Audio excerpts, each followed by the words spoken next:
দেখতে দেখতে মার্চ মাস শেষ হয়ে এপ্রিল চলে এলো, অর্থাৎ ইতিমধ্যে শীতকাল শেষ হয়ে গেছে এবং গ্রীষ্মকাল তার অতি পরিচিত আন্দাজ নিয়ে আমাদের সামনে হাজির হয়েছে। এইরকম সিজনাল ট্রানজিশনের সময়ে দুটো দিন পাহাড়ে কাটালে কিন্তু বেশ ভালোই লাগবে।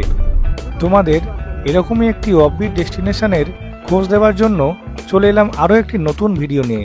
তাহলে আর একটুও দেরি না করে চলো শুরু করা যাক আজকের এই ভিডিওটি।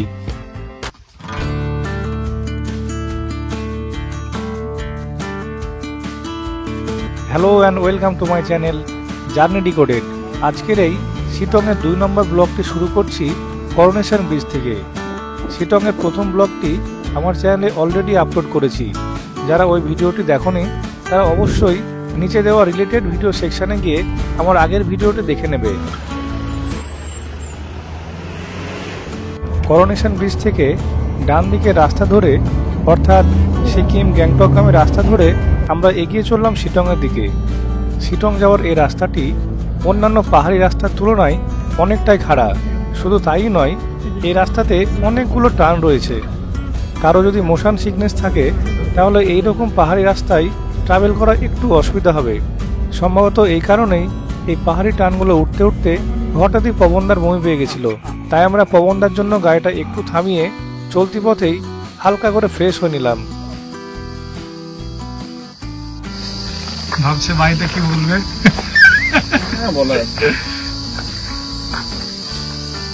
সুযোগ্য পাত্র, বয়স 30। এইরকম ভাবে হাসি ঠাট্টা করতে করতে সেই সকালবেলায় কোচবিহার থেকে বেরিয়ে আমরা ফাইনালি অনেকটা পথ অতিক্রান্ত করে পৌঁছে গেলাম শিটংয়ের সেই বিউটিফুল হোমস্টেতে, যার নাম ছিল পুকাস ভ্যালি হোমস্টে। সেখানে পৌঁছেই প্রথমেই আমরা আমাদের গাড়িটিকে পার্কিং করলাম।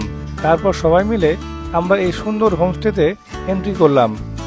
তবে এন্ট্রি করার পরই আমাদেরকে যে এত সুন্দরভাবে তারা ওয়েলকাম করবে সেটা সত্যিই জানা ছিল না। চলো তাহলে দেখে নিই তারা কীরকমভাবে আমাদের ওয়েলকাম জানিয়েছিল।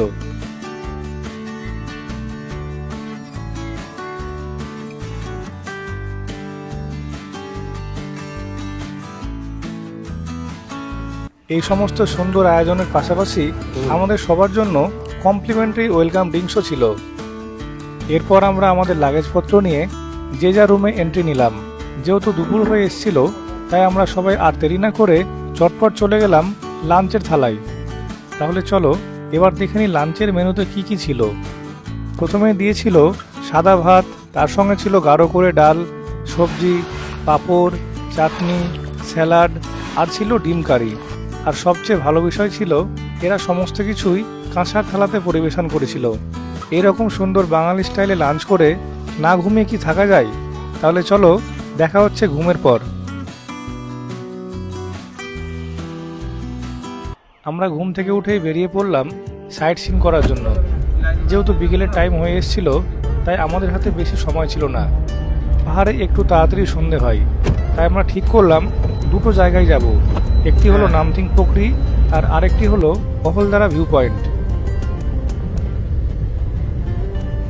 এখন আমরা পৌঁছে গেছি নামথিং পোখরিতে। এটি একটি মূলত বায়োডাইভার্সিটি সাইট। তোমরা এখানে আসলেই প্রথমেই দেখতে পাবে একটি বড় হনুমান মূর্তি। আর এখানকার মুখ্য আকর্ষণই হলো একটি সুন্দর লেক। এই লেকটিতে একটি বিশেষ ধরনের স্যালামান্ডার পাওয়া যায়।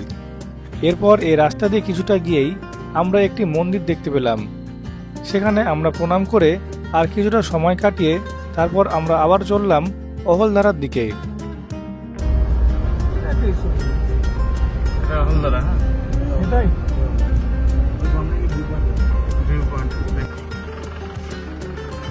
আমরা অহলদারা পৌঁছেই প্রথমে আমাদের গাড়িটিকে পার্কিং করলাম এবং ধীরে ধীরে ভিউ পয়েন্টের দিকে এগোলাম। ফাইনালি আমরা পৌঁছে গেলাম শিটংয়ের most anticipated viewpoint Ahaldara view point.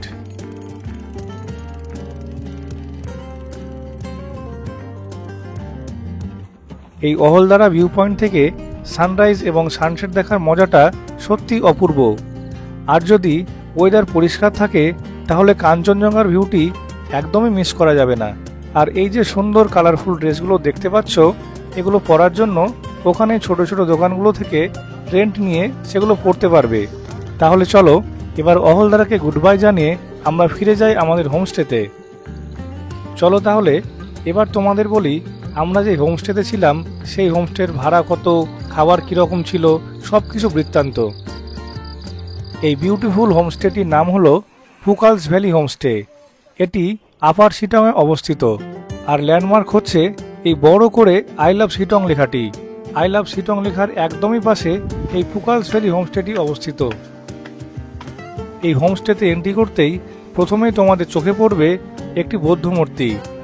তারপর একটু এগিয়ে গেলে একটি দোলনা দেখতে পাবে আর বন্ধুদের সাথে আড্ডা মারা, গল্প গুজব করার জন্য রয়েছে একটি বড় ব্যালকনি। এবার তোমাদের বলি রুমগুলো সম্পর্কে। আমরা দুটো রুম বুক করেছিলাম, একটিতে ছিলাম 3 জন এবং আরও একটিতে ছিলাম 4 জন। রুমগুলো ছিল যথেষ্ট পরিষ্কার পরিচ্ছন্ন এবং ওয়েল ডেকোরেটেড। সাথে জামাকাপড় রাখার জন্য ছিল একটি আলমারি এবং জুতো রাখার জন্য একটি শু র্যাক।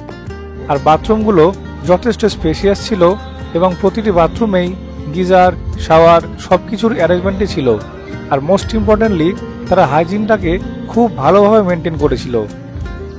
এই হোমস্টে থেকে তোমরা যেদিকেই তাকাবে সেদিকেই দেখতে পাবে সুন্দর পাহাড়ি ভিউ। তাছাড়াও এই হোমস্টে থেকে একটু নিচের দিকে নেমে গেলেই দেখতে পাবে একটি ছোট্ট বুদ্ধিস্ট মনাস্টারি। সন্ধ্যেবেলায় আশপাশে একটু পায়চারি করে আমরা আবারও হোমস্টেতে ফিরলাম। তারপরে আমাদের দেওয়া হলো সন্ধ্যেবেলার ইভিনিং স্ন্যাক্স। ইভিনিং স্ন্যাক্সে ছিল চা আর পকোড়া।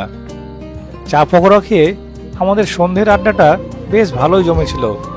পবনদা খুশিতে নাচছিলেন, বাচ্চাগুলো কানামাছি খেলছিল আর আমাদের অধিকারী বাবু উদিত নারায়ণের মিমিক্রি করছিলেন।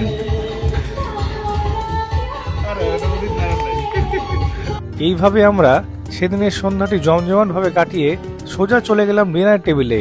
ডিনারে আমাদের জন্য ছিল চিকেন কারি, তার সঙ্গে সবজি, ডাল, আরও অনেক কিছু। এবার তোমাদের বলি আমাদের খরচ কত পড়েছিল। দুপুরে লাঞ্চ, সন্ধ্যেতে স্ন্যাক্স, রাত্রেবেলায় ডিনার এবং পরের দিন সকালে ব্রেকফাস্ট নিয়ে আমাদের পার হেড করে পড়েছিল মাত্র 1650 টাকা। তোমরাও যদি আমাদের মতোই এরকম অল্প বাজেটে কিন্তু পাহাড়ের মধ্যে নিরিবিলি সময় কাটাতে চাও তাহলে অবশ্যই এখানে আসতে হবে। তাহলে তোমাদের সাথে দেখা হচ্ছে শিটং ব্লগের 3 নম্বর পার্ট নিয়ে। সেখানে থাকবে যোগীঘাট ব্রিজ, ডেলো হিলস, লাভা মনাস্টারের মতো সুন্দর সুন্দর জায়গা। তাহলে আজকের ভিডিওটি আর না বাড়িয়ে এখানেই শেষ করছি।